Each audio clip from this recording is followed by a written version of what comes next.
Guys, sewa rumah kat Batu Pahat tak payah deposit, full loan. Kalau nak markup pun boleh saya buatkan. Okey.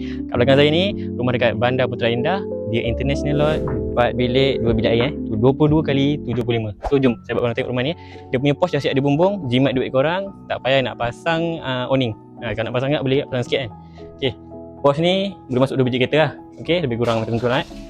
Jadi dia punya ruang tamu ni kalau boleh tengok, saya boleh kata konsep dia open lah terus sampai ke dapur. Kalau korang tak suka dengan dia punya design ni, nanti boleh buat partition ataupun ikut korang lah nak buat island table ke kan, pun ngam kat situ dapur tu kan.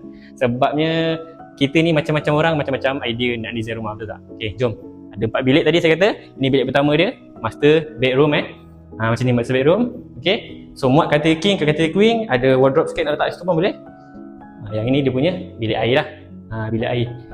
So dah ada water heater, tapi water heater tu dah agak lama, nak kena check. Kalau tu okey, tak apa, saya belanja. Okay guys, yang ini bilik nombor 2. Okay, tak ada toilet, ada tingkap kat situ. Okay, biasa. Yang ini toilet sharing lah, toilet yang kedua. Boleh tengok ada separuh.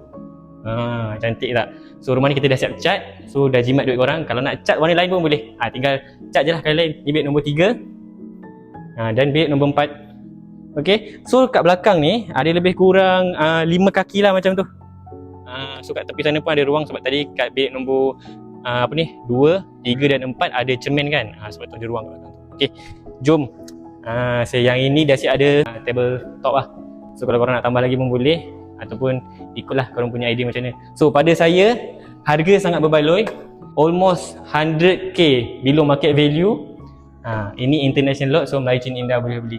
So kalau korang berminat dengan rumah ni, nak try check loan, nak try submit, nak view rumah ni, boleh PM saya sebab rumah ni satu je, siapa cepat dia dapat. Okay, ingat property, ingat Nabil, Roskin. PM.